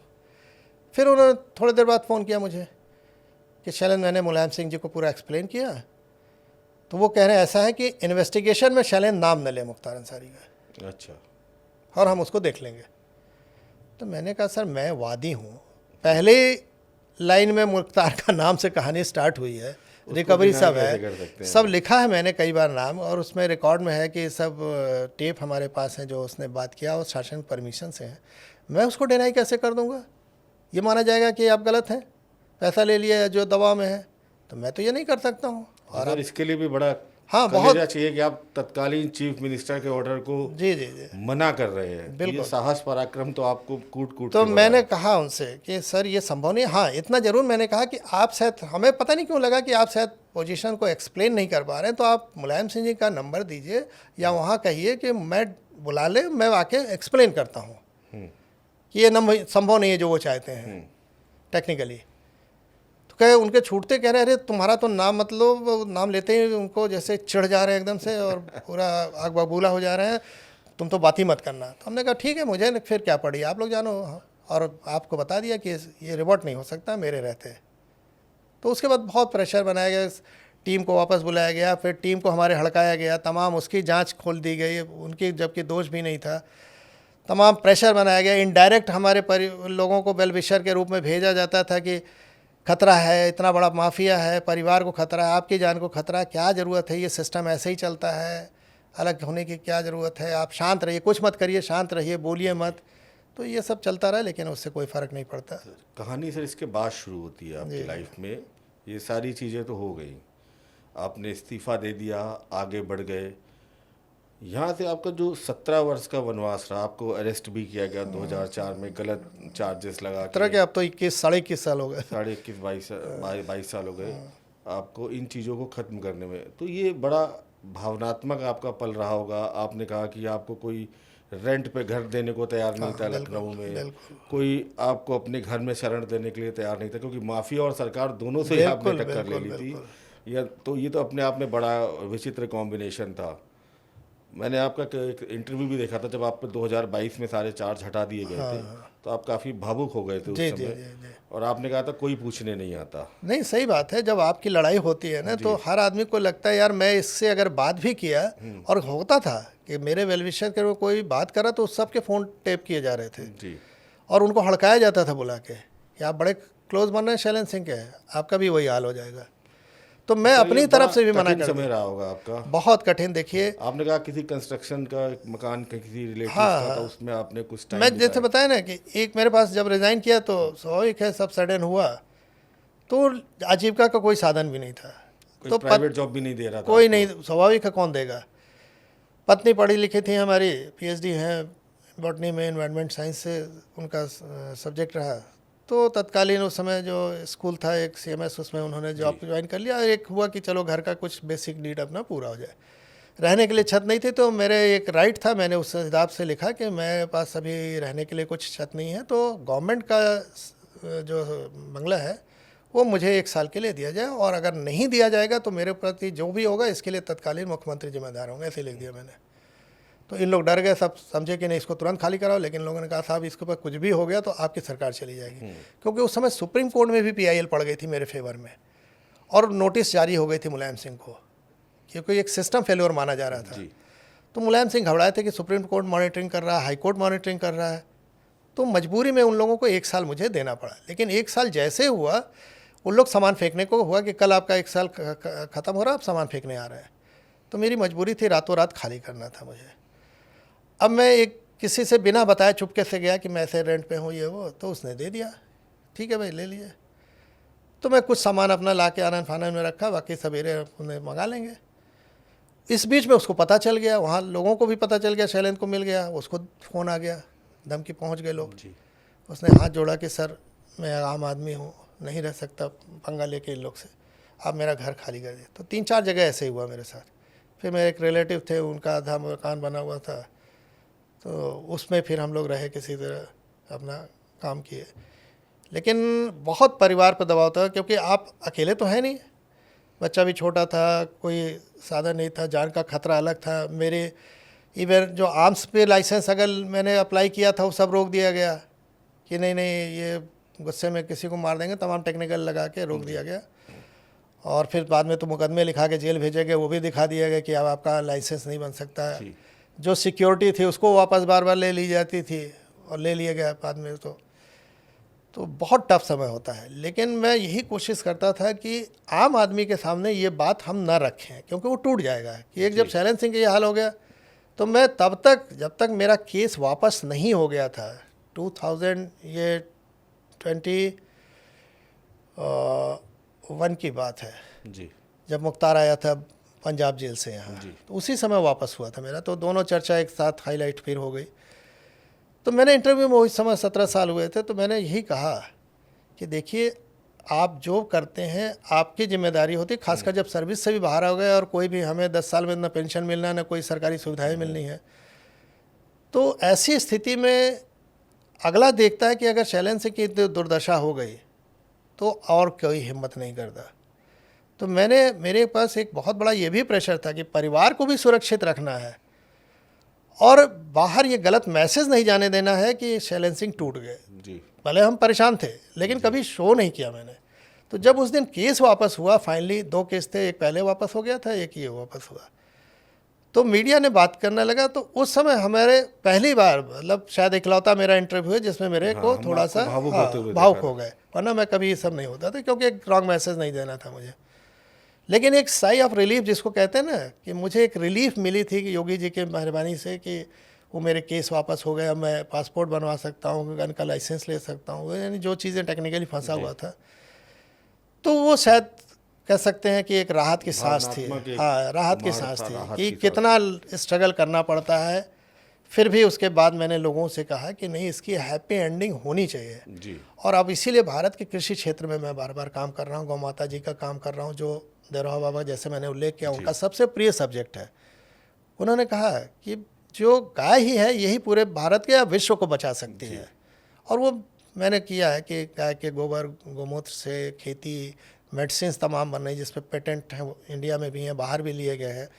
तो वो सब चीज़ें दिखा रहा हूँ कि गाय दूध नहीं देती तब भी वैल्यूएबल हमारे लिए है, और अपना खर्चा निकाल के 200-400 रुपये किसान को रोज़ दे सकती है। देखिए, आपने ये काम, मुझे लग रहा है, जो सैटर्न की महादशा आपकी शुरू हुई थी 2009 अच्छा। और अभी चल रही है 28 तक। आपका सैटर्न 12th हाउस में है और आपके विपरीत राजयोग की कंडीशन में। सैटर्न ही आपका एग्रीकल्चर, ऑर्गेनिक फार्मिंग, आपके जो मशीनरी का कैटल्स हैं, मशीनरी से, इन सारी चीज़ों को दिखाता है। तो कहीं ना कहीं इस महादशा के आने के बाद जी जी आपकी लाइफ में इन चीज़ों का इम्पैक्ट है। मैं आपको एक चीज़ और बताऊं, जी जी व्यक्ति के जीवन में जो गर्भाशिष्ट दशा होती है, जो गर्भ से लेकर आ रहा होता है, प्रत्येक व्यक्ति जब जन्म लेता है तो कुछ ना कुछ दशा उसकी चल रही होती है जिस टाइम से वो गर्भ में आया था। आपकी जो गर्भाशिष्ट दशा थी मून की थी, चंद्रमा की। चंद्रमा का जो संबंध है आपकी कुंडली में 6 हाउस से, जो कि लीगल कॉम्प्लिकेशन, कॉम्पिटिटिव स्किल, संघर्ष, इन चीज़ों को बढ़ा देता है। और 12th हाउस के साथ 12th हाउस में बैठा है, 12th हाउस भी आपका लीगल केसेस जी जी और इन चीज़ों को बढ़ाता है, और लग्न लॉर्ड के साथ बैठा हुआ है। तो ये कंडीशन यहाँ पर एक चीज़ तो दिखा रही थी कि छठा भाव संघर्ष भी कराएगा आपको, और आपको इन संघर्ष से रिकवर भी कराएगा। आपके दोष मुक्त होने का जो कारण है वो आपके चार्ट में छिपा हुआ है। शुभ ग्रह बृहस्पति आपके 10th भाव को देख रहा है। ऐसे में व्यक्ति पर चाहे जितने भी चार्जेस लगे, जी जी वो निर्दोष होके ही निकलता है। हाँ, ये ऊपर वाले कृपा रहेगी। आज ये तक आपको मुझे मिला हुआ नहीं- था डेस्टिनी से कि जिसको जितने चार्जेस लगाने, जितने फर्जी मुकदमे लगाने हो, जी, चाहे जी। मायावती ने जी, जी। लगाया हो, चाहे मुलायम सिंह ने जी, आपको जी। अरेस्ट कराया हो, जी तो आप भी दोष मुक्त होने थे। बिल्कुल जहाँ तक हमें चर्चा भी मिली, सुनने में आया था कि जब योगी जी वापस आए थे तो आपको उन्होंने शायद ऑफर भी किया था वापस बिल्कुल, रिज्वाइन बिल्कुल। करने के लिए, बिल्कुल बिल्कुल लेकिन आपने कहा था कि नहीं, अब मैं गौ सेवा में लग गया हूँ हाँ बिल्कुल और एक अच्छे नेक काज में लग गया हूँ, और मैं इसी को बढ़ाना चाहता हूँ जो मुझे आशीर्वाद देवराह बाबा से मिला है। जी जी आपने ये भी कहा कि आपका जो हालचाल पूछने वाले लोग थे वो मोदी जी और योगी जी ऐसे अकेले व्यक्ति थे जिन्होंने आपके बारे में आपकी जानकारी दी। जी जी मोदी जी के तो शायद सर आपने 2014 में पूरा जो वॉर रूम इलेक्शन हेड हुआ था, किया वॉर था। रूम हेड किया हुआ था। जी जी और योगी जी के साथ आप जुड़े हुए, उनकी शुभकामनाएं आपके साथ जी, हैं। वो तो 2000 हम जब रिज़ाइन किए थे तब से उनके साथ जुड़े हुए थे, और वो भी माफियाओं के खिलाफ बहुत थे। और मैं भी वो अवध, जैसे उनका मालूम है गोरक्ष प्रांत में, वो गोरखपुर में रहते थे, मैं काशी में रह के काम करता था। तो वो चाहते थे कि हम लोग मिलके पूर्वांचल को साफ़ कर दें इससे। और पिछले 21 साल से हम लोग साथ हैं। अब जब उनके गुरु जो अवैधनाथ जी थे, कुछ हफ्ते पहले आपकी शायद मुलाकात भी हुई हाँ उनसे। अभी 20 अगस्त को मेरी मुलाकात हुई, और एक बड़े नेक विषय पे, जैसे आपने सबने मान लिया है कि स्पेशल इकोनॉमिक जोन का नाम हम सुना। उसी पे आ रहे हैं सर। जी आपने जो नेक काज शुरू किया है, जिसका शायद आपका नंदी रथ करके एक प्रोजेक्ट है, और एक ग्राम धाम श्री ग्राम धाम, जी जिसमें आप आजकल जो गौ माता की सेवा जी और जो आपके बेसहारा पशु जानवर हैं उनको इकट्ठा करके उनको संरक्षण दे रहे हैं, और कहीं ना कहीं से वो पावर जनरेशन, और आपने कहा स्पेशल इकोनॉमिक जोन यानी SEZ जी से बना रहे हैं, जी जी और इस विषय पे आपने चर्चा की। हम चाहेंगे आप एक बार थोड़ा सा अपने इस पूरे प्रोजेक्ट के बारे में थोड़ा सा एक ब्रीफ हम सबको बिल्कुल बताएं। बिल्कुल। ये देखिए ये मैं आपका ये जो प्रेरणा स्रोत बनेगा लाखों लोगों के लिए, बिल्कुल और ये बहुत अच्छा मैसेज जाएगा आने वाले टाइम देखिए, मैं बार बार जब बताया ना कि मेरे को स्ट्रगल जितना करना पड़ा और तमाम परेशानियां झेलनी पड़ी परिवार को, वो सब चीज़ें अपनी जगह है।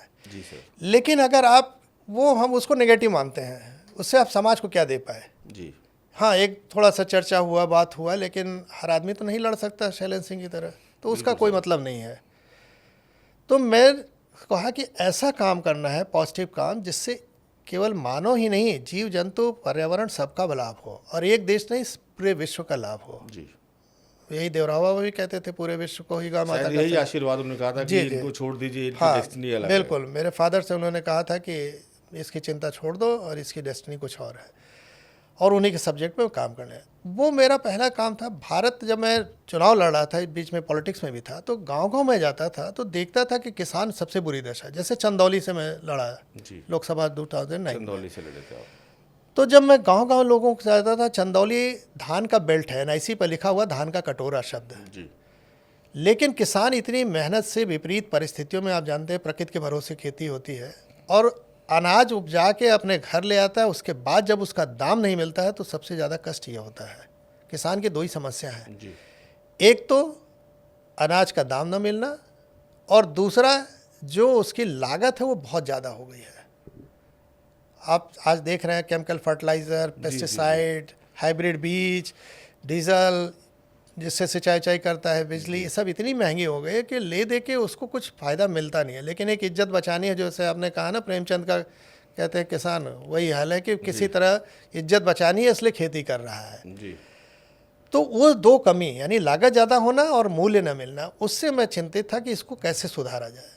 तो कृषि क्षेत्र के लिए मैंने अपने को फिर 10 साल पॉलिटिक्स में एक्टिव रहने के बाद जो सीखा कि आप इससे सुधार नहीं कर सकते हैं। सरकारें आती हैं जाती हैं, उनकी अपनी कंपल्शंस होती हैं कि सरकार बचाना है तो बहुत समझौताएं करती हैं, बहुत गलत लोगों को साथ बैठाती हैं, तो उसको छोड़ दीजिए, उस पर चर्चा करने की ज़रूरत नहीं है।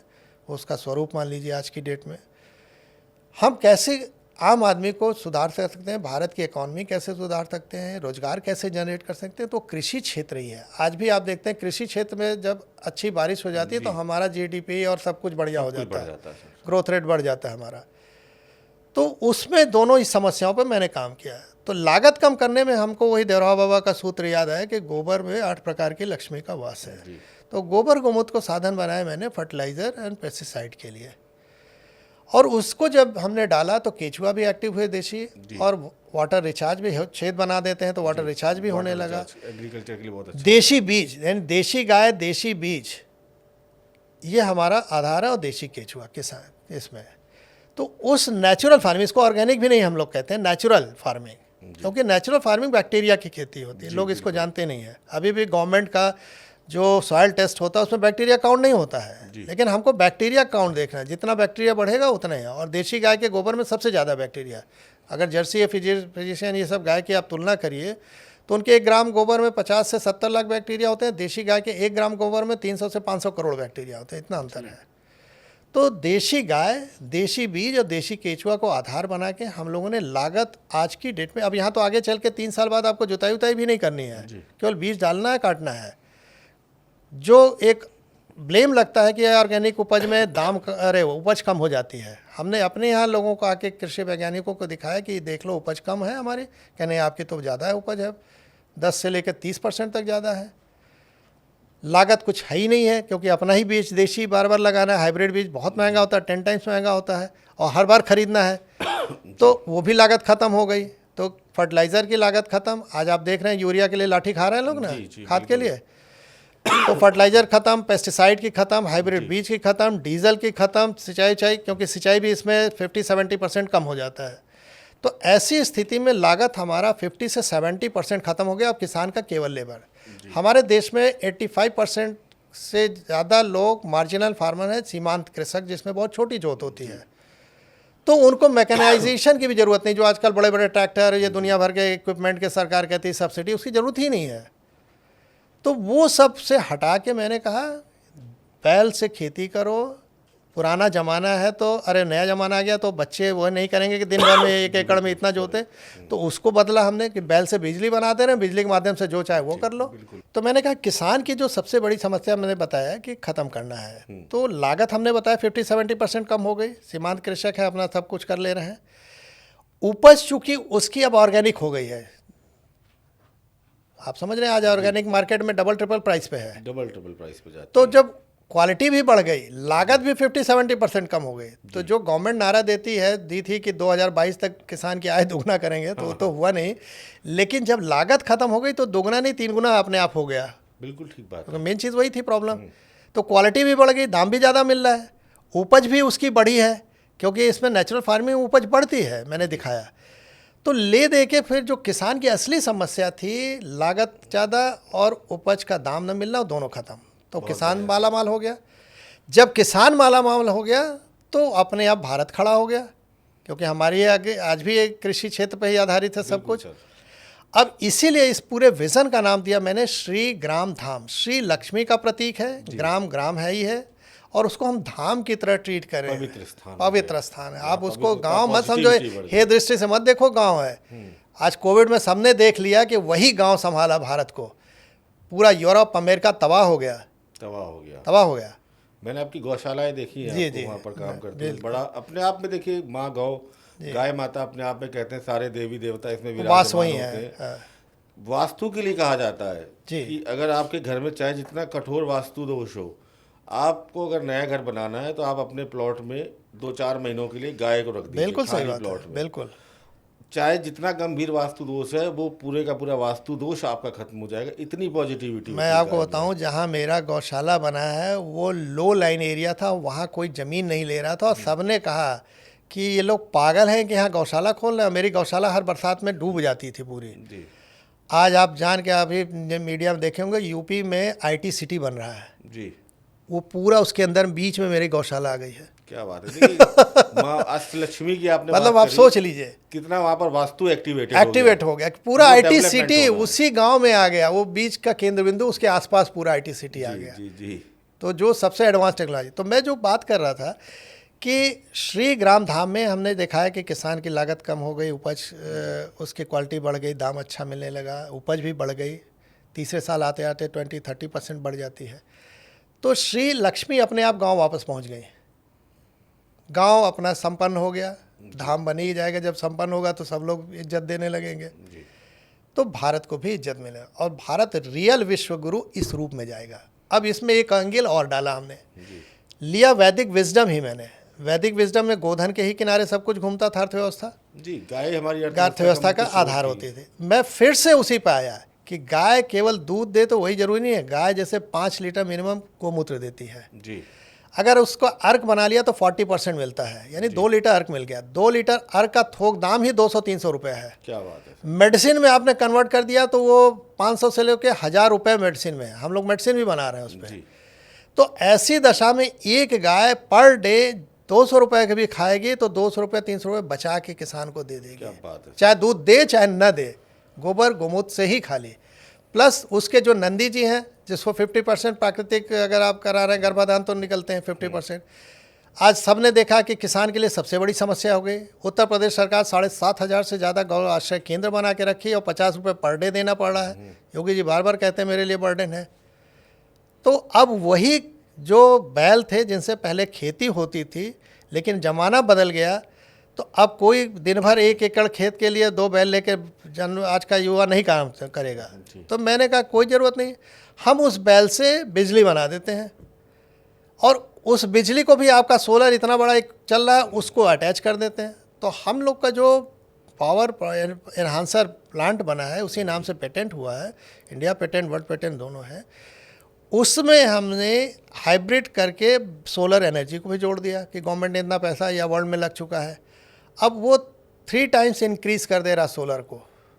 अगर 3 टाइम्स, अब आप सोच लो पूरे वर्ल्ड की नंदी को हम लोग थोड़ा सा हाँ, यूटिलाइजेशन नहीं कर पा नहीं, रहे आप कर ही नहीं पा रहे हैं। अब उसी नंदी का यूटिलाइजेशन करके मैंने वाटर टरबाइन जोड़ा, उसमें अभी लॉन्च इसलिए नहीं कर पाया कि कुछ पेटेंट मुझे और उसमें जोड़ने पड़े, कुछ डिज़ाइन चेंज करनी पड़ी कि नंदी देर तक काम कर सके, कम उनका एनर्जी लगे, और वो सब करने में फाइनल हमारा पेटेंट दाखिल है और हफ्ता 10 दिन में आ जाएगा। अब ये लॉन्च अगले साल तक कर देना है। बहुत बढ़िया बात। तो ये चीज़ बहुत बड़ी बदल गई कि आप गांव में जहां आप ग्रिड आपकी बिजली नहीं पहुंचती है, ठीक से पहुंच गई तो बिजली, पता चला कि आपने सिंचाई स्टार्ट की तो अभी बिजली आई, कुछ दूर तक पानी गया फिर चली गई बिजली, या 3 फेज़ है तो एक ही फेज़ मिल रहा है, लोड ही नहीं ले पा रहा वो। तो वहाँ पे नंदी मैकेनिकल पावर से बिना बिजली बनाए भी डायरेक्ट निकाल देंगे। आज 500-700 फीट से या जो भी आपको खर्च आता है निकालने में, उसका केवल 1/3 में हम लोग पूरा वो निकाल के रख देंगे पानी नंदी जी द्वारा। बहुत बढ़िया सर। तो यानी मैकेनिकल पावर का उपयोग बिजली बनाने में, पानी निकालने में, चारा काटने में, लो आरपीएम का चक्की कोल्हू सब करने में, उससे क्योंकि लो आरपीएम से आप जानते हैं विटामिन मिनरल सुरक्षित रहते हैं। आज जो सरसों का तेल है, आप जाइए मार्केट में जो हाई आरपीएम का 200-250 रुपये किलो है, लेकिन यही लो आरपीएम का जो है 400-500 रुपये लीटर है। बॉडी के लिए अच्छा होता है, बॉडी के लिए। तो हम लोगों ने इसको लो आरपीएम में बदल दिया कि अब गांव का एक बच्चा अगर एक नंदी रथ ले लिया, आप ये समझ के चलिए कि वो पर डे कम से कम 1,500 से 2,000 रुपये कमाएगा। बहुत बढ़िया सर। तो अच्छी खासी, यानी किसान की लागत कम हो गई, बेरोजगार बच्चा जो है वो वहीं पे उसने प्रोसेसिंग स्टार्ट कर दी, वो रोजगार पा गया। उसी को हम लोग 20-25 किलोमीटर के रेडियस में किसान वो आम पब्लिक को डिलीवर करा रहे हैं। तो उसके लिए भी हमने इको कार्ड बना दिया जो बिना बैटरी और बिना बिजली के है, बिना डीजल के, वो भी पेटेंट है मेरा हो गया। उस इको कार्ड से 1/3 पावर लगाते हैं जो रिक्शे लगाने खींचने में लगता है, 1/3 पावर से वो 15 किलोमीटर के स्पीड से ले जाके सामान डिलीवर कर देगा। तो वहाँ उसको लॉजिस्टिक में जॉब मिल गया। और पब्लिक को फ़ायदा क्या हुआ, जब हमारी लागत कम हुई तो आज जो 2 गुना 3 गुना पे आपको दाम पे मिलता है ऑर्गेनिक, वो आपको केवल केमिकल प्रोडक्ट के जो आज खा रहे हैं उसी रेट पे आपको ऑर्गेनिक मिल जाएगी। तो पूरी इकॉनमी कितनी बदल गई। और जैसे ये सब बदला 50-60% तो आपका खाने से ही सुधर जाएगा सेहत। जो बचा वो हम लोग और अपने आयुर्वेद, पंचगव्य और पंचकर्म से सुधार लेंगे।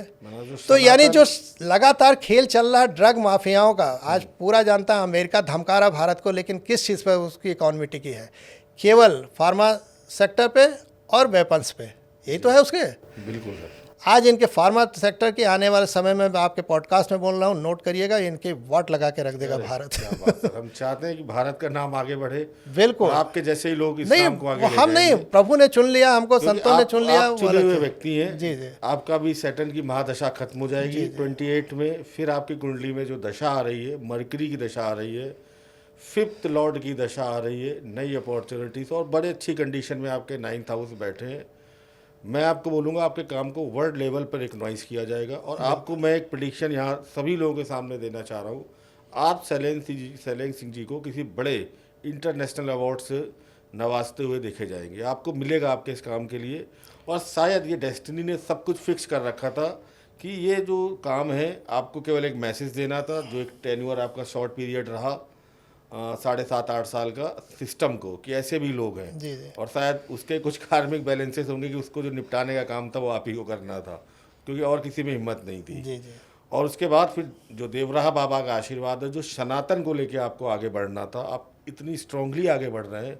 अगर आपका पूरा विजडम कंप्लीट होता है सर, तो मुझे लगता है कि जो आत्मनिर्भर भारत की मोदी जी चर्चा करते हैं, उसके जो असली जो विज़न है वो आपका ही है और आप उसे बहुत आगे ले जाएंगे। बिल्कुल आपसे सहमत हूँ मैं कि ये विज़न जो है ये हमारा नहीं है, तो संतों का है, हमें तो चुन लिया, हम तो अपने को धन्य समझते हैं और पुराने ही जो वैदिक विजडम है नई टेक्नोलॉजी के साथ लेके जा रहे हैं। जी। जो काउस सेस की बात की कि स्पेशल इकोनॉमिक जोन, यानी गाय आधारित अर्थव्यवस्था, अभी मोदी जी, योगी जी से मैंने 20 अगस्त को मिलकर इसी पर चर्चा किया कि वर्ल्ड की पहली काउसेस आज पहली बार आपके पॉडकास्ट के माध्यम से मैं डिक्लेयर करना चाहता हूँ कि मेरे इस काम के लिए कार्बन क्रेडिट इसमें बहुत मिलेगा, क्योंकि कार्बन एमिशन बहुत मिलेगा। तो कार्बन क्रेडिट के लिए वर्ल्ड के जो लीडिंग प्लेयर हैं वो हमसे हाथ मिला रहे हैं। 2-2 बार हमारे गौशाला आ चुके हैं लोग। अभी FDI का $11.5 मिलियन का पहला FDI मेरे अगले हफ्ते 10 दिन में आ रहा है, मैं डिक्लेयर कर रहा हूँ, यानी लगभग 100 करोड़ का। और इन लोगों ने कहा काउस सेस के लिए जो पैसा चाहिए वो हम लोग लगाएंगे, क्योंकि ये केवल भारत के लिए ही, अफ्रीका के 4-5 कंट्रियों में उनका काम चल रहा, वहाँ के नेशन हेड से उन लोगों ने चर्चा किया, तो कह रहे मेरे लिए तो अफ्रीका के लिए वरदान है, क्योंकि लैंड हमारे पास सबसे ज़्यादा है, सबसे ज़्यादा कैटल मेरे पास। बिल्कुल ठीक बात। तो हमें तो मतलब जैसे कहते हैं ना, सोने पे सुहागा हो गया, और हमारी इकॉनमी जो पिछले है एकदम से आगे बढ़ जाएगी। तो उन लोग तुरंत चाहते हैं कि हम लोग उनसे जाएं, मिलें और MOU साइन करें।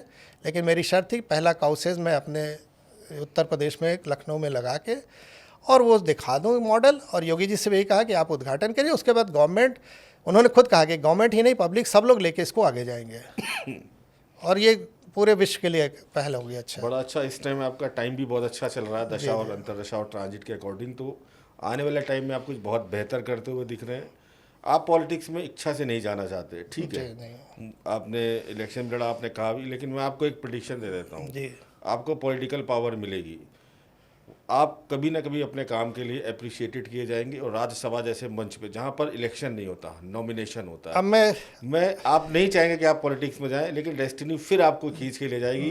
और आप शैलेंद्र सिंह जी को बहुत जल्दी आने वाले समय में राज्यसभा में जाते हुए देखेंगे जरूर। अब मैं थोड़ा सा निवेदन करूंगा, ये ऑफर मुझे मिल चुका था पहले। अच्छा, मिल चुका है? मैं इसको ठुकरा चुका हूँ सर, ये फिर आएगा। मुझे पद्मश्री सबके लिए मिल चुका ऑफर जी। जब आपको याद है मोदी जी जब आए 14 में, तो उन लोगों ने एक चेंज किया कि पब्लिक की तरफ से भी नॉमिनेट होंगे। हाँ, बहुत सारे लोग। तो मेरा सब डिटेल मांगा गया, मैंने हाथ जोड़ लिया कि मुझे न किसी धन के लिए काम करना, न यश के लिए काम करना है। ये दोनों की लत बहुत बुरी है और मैं इन सब चीज़ों से दूर हूँ। मैं किसी सरकारी पद पे नहीं बैठूँगा, मैं किसी पुरस्कार के लिए नहीं जाऊँगा, चाहे नोबल ही क्यों ना हो। मैं आज आपके पॉडकास्ट कर रहा हूँ, वो देंगे लेकिन मैं लूँगा नहीं, ये मेरा क्यों नहीं लूँगा जी। बहुत गलत लोगों को मिलता है, ये बात तो है सर। हमारे बांग्लादेश में आप बगल में देख रहे हैं पूरी इकॉनमी चौपट है, नोबेल विनर है। नोबेल मिला हुआ है। ये इन लोगों का खेल है। एक अभी तो फिलोसफर ट्रम्प भी परेशान है एक नोबेल फिलोसफर के लिए। कांट थे, दार्शनिक, कांट। पहला शख्स था जिसने नोबेल रिटर्न किया था, नहीं चाहिए, और रीज़न यही बताया था, तुम्हारे ये नोबेल के चक्कर में हम अपना बन जाएं, तो मुझे प्रभु की कृपा से धन और यश दोनों कामना से मैं दूर हूँ। मैं किसी दबाव में नहीं काम करता हूँ, इसीलिए किसी मैं पारितोषिक या जो भी कह लीजिए इसके लालच में नहीं काम करता हूँ, ना मेरा मतलब होता है। मुझे ये सब ऑफ़र बहुत पहले मिल चुके हैं, इनसे मैं आगे निकल गया हूँ। और अब केवल मेरा उद्देश्य है पॉलिटिकल पावर, जैसे आपने कहा मिलेगी, वो हमें नहीं मिलेगी। आप सोचिए कि एक किसान किसान पैदा कर रहा है अनाज, परिवार को रोज़गार मिला, उसका बेरोजगार बच्चा उसको प्रोसेसिंग कर रहा है, उसी का बेरोजगार बच्चा डिलीवर कर रहा है, और जिसको डिलीवर कर रहा है वो पब्लिक है, कस्टमर, कंज्यूमर जिसको कहिए, उसको लो मतलब प्राइस पे ऑर्गेनिक चीज़ें मिल रही हैं। तो एक परिवार अपने आप बन गया है। तो डेमोक्रेसी में इतना बड़ा अगर परिवार बन गया तो जिसको चाहेंगे सरकार बन जाएगी, जिसके चाहेंगे गिरा देंगे। तो ये आउटकम होगा उसका, लेकिन उससे मेरा कुछ नहीं लेना देना। अपना काम करेगी हाँ, जरूर। और ठीक है, कहते हैं ना कि जो कर्म है आपके वो आपको फॉलो करते हैं, आपका बिल्कुल पीछा सही है, नहीं मैं छोड़ते, मानता हूँ। अच्छे देखिए और बुरे। जैसे दशरथ ने भी अच्छे कर्म किए थे तो उनको भी आना पड़ा, बुरे कर्म किए उसका हाँ, भोग बिल्कुल मिला। सही तो बात आपके जो भी अच्छे कर्मास हैं वो यहाँ बुद्ध की दशा में रिफ्लेक्ट हो रहे हैं, ना चाहते हुए भी आप अब देखिए, मेंबर ऑफ मैं पार्लियामेंट अब जरूर जो भी बनेंगे। भगवान कहते हैं वो तो मैं नहीं उस जानता। समय की परिस्थितियां हो सकता है कुछ अलग लेकिन हो, मेरी जो सोच थी वो मैंने आपके माध्यम से बताया कि कारण ये है कि हम कहीं किसी पद पे बैठ जाते हैं ना, बाउंड हो जाते तो हैं। बाउंड हो जाते हैं, उसकी सीमा। मैं मोदी जी का जब वार रूम 14 में देखा तो उसके बाद बीजेपी का प्रदेश कार्य समिति मेंबर, और इसी 2017 जिसमें योगी जी मुख्यमंत्री बने, उसके एक साल पहले आरएसएस जो उत्तर प्रदेश के चीफ थे और मोदी जी की तरफ से भी था, सब लोग कह रहा है कि शैलेंद्र का टिकट फाइनल, जहाँ से चाहे मंत्री बनाना है 17 में। मैंने 3-3, 4-4 बार मुझे बोला है, मैंने निवेदन कर दिया कि जो काम मैं 15 से लग के अब ये कर रहा हूँ, मुझे इसमें अच्छा लग रहा है, इसका स्कोप ज़्यादा है, अगर इसको कोई और कर ले तो बताइए। कहीं नहीं, आप दोनों काम कर सकते हैं। तो हमने कहा मैं चुनाव लड़ चुका हूँ, चुनाव लड़ने के बाद एक बड़ी बाध्यता होती है कि जिस क्षेत्र में आप लड़ते हैं उसके छोटे बड़े फंक्शन, कार्य, सुख दुख में आपको भागी होना। बिल्कुल ठीक बात। और मैं जब एक दूसरा मिशन रिसर्च वाला लेके गया तो मेरे पास समय नहीं है, तो वो उनको भी खराब लगेगा, तो मैं स्वाभाविक है कि उससे फिर दूर हो जाऊँ। और जानबूझ के मैं दूर हुआ, क्योंकि मुझे जो सीखना था पब्लिक से, पब्लिक की मजबूरियाँ सीखनी थी, देखनी थी, वो सब देख लिया चुनाव लड़के। अब उसके रेमेडी के लिए हम काम कर रहे हैं कि हम ये जो श्री ग्राम धाम का विज़न है, इससे सामाजिक, आर्थिक, राजनैतिक और सांस्कृतिक ये चारों चेंज हो जाएंगे। बहुत बढ़िया सर। और ये सनातन की विजय फिर से होगी। सनातन की विजय तो होनी है। आज इस पॉडकास्ट से, मैं तो पहले भी कह चुका हूँ, मैं तो चाहूँगा इस पॉडकास्ट को योगी जी भी देखें, आपके बहुत प्रिय हैं और आपके साथ रहा है उनका। सनातन की जो अगले जो उनकी जर्नी शुरू होनी है सनातन की, वो योगी जी की अगुवाई में शुरू होगी। अयोध्या हो चुका है, मथुरा काशी बाकी है। आने वाले समय में मैं एक प्रेडिक्शन योगी जी की बहुत पहले भी दी थी, वो भारत के प्रधानमंत्री भी बनेंगे। सनातन उनके टाइम में एक्सट्रीम पोजीशन पे जाएगा और काफ़ी लंबे समय तक भारत के प्रधानमंत्री रहेंगे। उनकी कुंडली में वो कॉम्बिनेशन 2027 से बहुत स्ट्रांगली आ रहा है। हो सकता है उससे पहले, मैं एक प्रेडिक्शन आज मैं भी पहली बार दे रहा हूँ, हो सकता है कि इस साल या अगले 1 साल 6 महीने में वो दिल्ली आ जाए। अच्छा, कुछ बड़े पद के लिए, लेकिन जो प्रधानमंत्री के लिए एक उनका एक ये तरीके का एक वो होगा, स्टेप होगी, एक कदम होगा, पहला कदम, कि दिल्ली आके कुछ नए अनुभवों को सीखें, कुछ नया काम करें। लेकिन 27 आते आते कहीं ना कहीं वो मोदी जी को रिप्लेस करके भारत के प्रधानमंत्री बनेंगे। और उस समय आपका जो काम है सनातन को लेके, गाय को लेके, जो कि उनका भी मेन विजन है, ये भी बहुत टॉप और नहीं, निश्चित बात है। योगी जी के लिए तो गाय बहुत महत्वपूर्ण है, और आते ही उन्होंने, आप देखा होगा कि बेसहारा गाय के लिए गौआश्रय केंद्र ये सब कुछ किया है। और स्वाभाविक है कि मैं भी वही काम कर रहा हूँ, और वो अप्रिशिएट भी करते हैं, शैलेंद्र तुम बहुत अच्छा काम कर रहे हो, तुम ये सबसे तो दूर हो गए हो। लेकिन इसी बार में जब मैं मिला तो उन्होंने कहा भाई मुझसे क्या चाहिए तो बोलो, मैं क्या करूँ। तो हमने कहा देखिए, ये जनता के हित की चीज़ है, पैसा भी पब्लिक ही लगा रही है, सब कुछ लगा रहा है। काउ सेस के लिए एक नोटिफिकेशन ये सब जो जारी करना होता है, समय के साथ वो हम आपके पास आएंगे, आप देखिएगा, अच्छा लगे कि नहीं ये तो सबके हित की बात है, क्यों नहीं होगा ये। और वर्ल्ड का पहला काउ सेस शायद उत्तर प्रदेश में बनेगा। चलिए, बहुत बहुत अच्छा लगा आपसे, आपके विजन्स को जान के, आपके विचारों को जान के, और आप जो नेक काम कर रहे हैं। कहीं ना कहीं ये सनातन का जो पुनरुत्थान का समय आ चुका है, आप उससे जुड़े हुए, चाहे एस्ट्रोलॉजी हो, चाहे हमारा ज्ञान हो, चाहे आपकी गौ की सेवा हो, हम भी एस्ट्रोलॉजी में गाय के पास ही भेजते हैं। जब बहुत ज़्यादा परेशान होता है कोई तो कहते हैं कि हम पे कोई नेगेटिव एनर्जी आ गई, कई लोग पूछते हैं। बिल्कुल सही बात तो है। मैं कहता हूँ कहीं जाने की जरूरत नहीं है, कोई गौशाला अगर घर के बगल में हो चले जाओ, उसकी पूंछ से झाड़ा लगवा लो, जी। हनुमान जी का वास है वहाँ पे, निगेटिव से निगेटिव चीज़ चली जाएगी। Right. कहते हैं कि मेरा सूर्य केतु खराब है, कुछ नहीं करना, जो गाय का कुबड़ होता है आप उसको प्यार से सहलाइए, बिल्कुल। आपका जो केतु है सूर्य अच्छा हो जाएगा। मतलब 9 के 9 ग्रह गाय में है। मैं तो बता मैं तो कहता रहा हूँ हूँ। कि आप गाय को अगर गुड़ खिलाते हैं और जब वो आपका हाथ चाटती हो तो पूरी लकीरें बदल जाती हैं, और बदल उसका फिर जाती हैं। सलाइवा आप लगाइए माथे पे, बड़े से बड़ा दोष कट जाएगा।